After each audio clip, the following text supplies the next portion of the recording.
Amados irmãos, a graça e a paz do Senhor Jesus, esta aula será a aula final do curso O Perfil de 8 Pregadores da Escola Teológica Boas Novas, em São Sebastião, no Distrito Federal.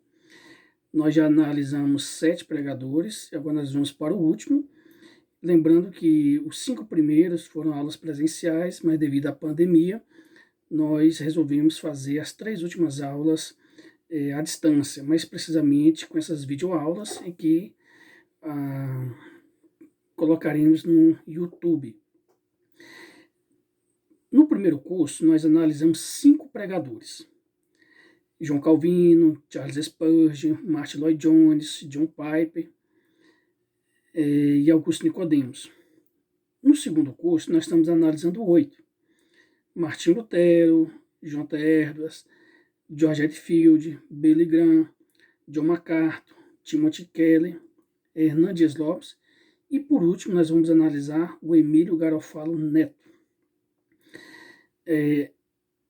Esta aula ela é fruto de algumas pesquisas, algumas fontes. Primeiro são os sermões presenciais, como eu moro aqui em Brasília, e o pastor Emílio Garofalo Neto pastorei em Brasília. Eu costumo, nas minhas férias, ir uma vez lá participar do culto na Igreja Presbiteriana Semear, a igreja a qual o pastor Emílio serve. E ali eu participo de um culto, escuto a pregação, ok. Também essa aula é fruto de sermões que estão desde o site da Igreja Presbiteriana Semear. Vocês vão ver que lá no site da igreja tem os áudios dos sermões que são pregados lá, tanto dele como dos pastores auxiliares. Também de entrevistas, lives e palestras que estão na internet. Também é fonte como eu fui aluno dele, na pós-graduação em pregação expositiva, no Centro de Pós-Graduação Rousseau-Ched, que pertence à Faculdade Teológica Reformada de Brasília, e também de livros do autor. Bom, eu quero começar falando aqui de uma breve biografia, breve porque o Emílio ele vai fazer esse ano 42 anos de idade e também tem poucas coisas que a gente vai dizer de informações pessoais dele. Então, assim, basicamente o que eu quero falar é que na família ele é casado com a Annelise, pai da Débora. Sobre a formação acadêmica dele, ele tem graduação em comunicação social e jornalismo pela UNB, tem mestrado e Master of Divinity pelo Seminário Teológico Presbiteriano de Greenville, Estados Unidos, e tem doutorado em PhD em estudos interculturais no Seminário Teológico Reformado, nos Estados Unidos. E a igreja que ele pastoreia, como eu já mencionei, a Igreja Presbiteriana Semear, que fica em Brasília, funciona mais precisamente em um dos auditórios do Hotel Nacional. Já tem um bom tempo que está ali funcionando. É um lugar bem estratégico, fica bem no centro de Brasília. E sobre a docência, ele é professor do Seminário Presbiteriano de Brasília, professor visitante do Centro Presbiteriano de Pós-Graduação André Diop, em São Paulo, e também ele lecionou ali na pós-graduação do Centro de Pós-Graduação Rousseau-Ched, da Faculdade Teológica Reformada de Brasília. Os 2 livros que eu quero fazer menção, ele já é autor de 2 livros, fiquei sabendo que estão preparando o terceiro, baseado no livro de Eclesiastes, que é fruto de uma série de pregações, que para mim é a série que eu mais gosto, está lá no site da igreja dele. Eu particularmente já ouvi 3 vezes essa série. Os 2 livros são: o primeiro é o livro Redenção nos Campos do Senhor, As Boas Novas em Ruth, publicado pela editora Monegismo, fruto de sermões. Acho que ele pregou 3 vezes a série, em lugares diferentes. O segundo livro é Futebol é Bom para Cristão, Vestindo a Camisa em Honra a Deus, também pela editora Monegismo. São 2 artigos dele. Um faz parte da tese de doutorado dele, que fez lá nos Estados Unidos, e o outro é um artigo que foi até publicado num livro pela Monegismo. Gente, ficou interessante. Criação, queda e redenção no futebol. O livro é fantástico, você vai gostar demais de ler. Eu, particularmente, quando eu li, ele como foi publicado bem na época da Copa aqui no Brasil, eu não estava nem animado para a Copa. Já fui muito empolgado, mas quando eu li o livro, eu fiquei até empolgado para ver direitinho. O Emílio até brinca, né, que se ele fosse seguir a contagem de gols igual do Túlio Maravilha, ex-jogador do Botafogo, ele deveria já ter algumas centenas de gols, né? Muito bom livro, eu indico a vocês.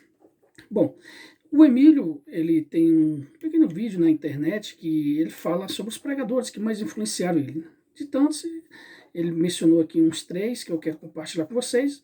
Um é o Vadislau Gomes, ele é escritor, pregador, pastor. Eu particularmente tenho alguns livros do Vadislau, trabalho muito na área do aconselhamento, mas também escreve em outras áreas, é bem interessante. O Emílio cita também o Martin, lá dos Estados Unidos, que proporcionou ele a oportunidade de pregar até a série pela primeira vez, né, a série em Ruth, que depois ele pregou aqui no Brasil umas 2 vezes e transformou em livro. E ele também cita o outro, o Cal Berkan. Não sei, meu inglês não é muito bom, mas ele cita esses 3 pregadores que o influenciaram muito.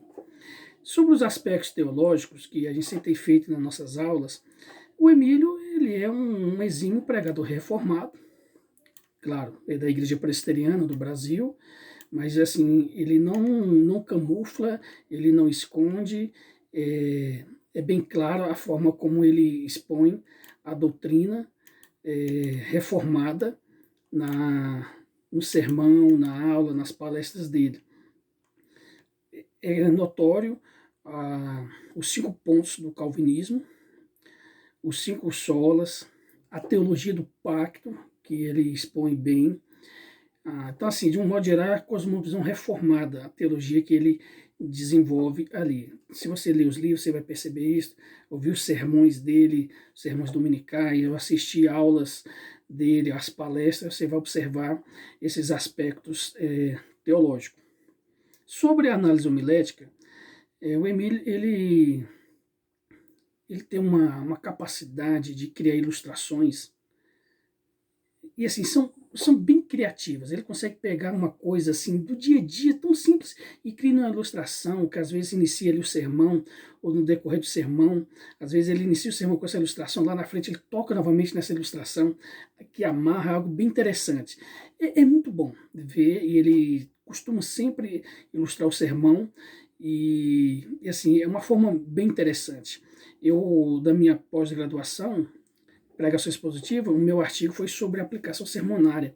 E eu analisei mais precisamente de um sermão, as aplicações de um sermão do Augusto Nicodemos, que ele começou já o sermão aplicando e foi desenvolvendo e deixou para o final mais ou menos 10 minutos de aplicações ainda.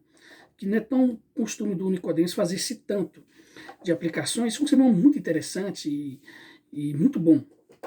E eu penso até desenvolver um artigo sobre ilustrações, ou então cristocentricidade, que é outra coisa que eu admiro muito nas pregações do Emílio. Então, assim, ele aplica de maneira bem ilustrativa, ele ilustra de maneira bem aplicativa, de maneira criativa, durante o sermão, no início, no fim. Assim, é muito interessante a forma como ele faz e sempre encaixa bem colocadas, porque às vezes as ilustrações são boas, mas não são colocadas no lugar certo. Ele consegue fazer isso, uma desenvoltura muito boa. Uma coisa que eu vim saber recentemente é que os sermões dele são redigidos. Ele escreve o sermão todinho. É bem interessante isso, né? Tem pregadores que têm dificuldade de redigir, que ficam muito presos. O Emílio, ele vai pregando de uma maneira bem interessante, e com todo o sermão ali escrito, uma coisa muito boa. Tem pregadores que fazem pequenas anotações, outros fazem um esboço um pouquinho maior. O Emílio, ele costuma redigir o sermão. Tem uma coisa que também eu gosto muito, como ele pregou em vários gêneros literários da Bíblia, vamos ver mais à frente alguns livros que ele já pregou, tanto em livro histórico, de lei, doutrinário, ele sempre procura observar o tom da pregação com o tom da mensagem do texto, que é uma coisa interessante, porque às vezes a gente corre o risco de pregar como se fosse uma mensagem profética, mas nós estamos pregando um texto poético. Por exemplo, Lá em Provérbios fala, para ensinar a criança no caminho que deve andar, com crescer não se desviará dele. Ali é um texto poético, ali não é profético. Então ele fala muito sobre essa questão de você seguir o tom do autor do texto para o seu mesmo tom da pregação, que é muito interessante, porque você não pode pregar um texto doutrinário como se fosse profético ou como se fosse histórico, sei lá, aquela coisa toda que as pessoas confundem muito. Então assim, ele fala o quê? Tem que entender, que é até outro ponto interessante, são as observações dos gêneros literários da Bíblia. Tem que observar o gênero literário e seguir o tom desse gênero literário. Ele também costuma fazer as aplicações durante o sermão e também deixa algumas para o final do sermão. Os pregadores expositivos, muitos deles presbiterianos, de outras denominações também, costumam fazer isso, de ir pregando, né, ele vai explicando o texto e aplicando, e no final deixa para algumas aplicações para fechar. E ele tem esse hábito, que também é muito boa, a forma como ele aplica, bem pertinente. Também interessante a questão da cristocentricidade. Ele vai dizer que todo sermão tem que apontar para Cristo, tem que pregar Cristo. E assim, tem textos que eu já vi ele pregando, que eu fiquei pensando, eu quero ver agora, quero ver como que ele vai apontar para Cristo. E de maneira surpreendente ele aponta para Cristo, e como ele diz, todo sermão tem que ser cristocêntrico. Né? Tem textos que são bem claros, que já apontam facilmente, mas de uma forma ou outra o pregador, sem adulterar, sem exagerar, mas ele tem que mostrar Cristo no texto. Né? Aqui até uma orientação do Charles Spurgeon, que a gente tem que fazer sempre um risco, né? Uma seta apontando para Jesus quando a gente for pregar. Como eu disse, ele expõe as teologias, durante o sermão. O conteúdo dele é doutrinário, é aplicativo, é pastoral, é evangelístico. Isso é interessante, que assim alcança vários públicos, vários tipos de pessoas, vários tipos de ouvintes. Ele não está falando coisas soltas, trazendo ideias isoladas. Ele tem um começo, ele também tem um meio, ele tem um fim. É interessante que ele vai... O estilo dele de pregação é o lectio contínuo, ou seja, se refere à pregação sequenciada, parte por parte. Ele pega um livro e vai pregando. Tem muitos livros que ele pregou sozinho, tem alguns que ele tem alguns irmãos da equipe dele que estão trabalhando com ele os livros. Eu gosto muito da forma como ele aborda a pregação na pós-modernidade, pois o mundo diz que não precisa. Ele fala, não, é exatamente aqui que precisa. E ele também dá um conselho para parar de imitar pregadores preferidos. Ele falou, seja você. Então, entra lá no site, tem Romanos, Eclesiastes, Ruth, Gênesis, Êxodo, vários livros que ele pregou sozinho ou pregou em equipe.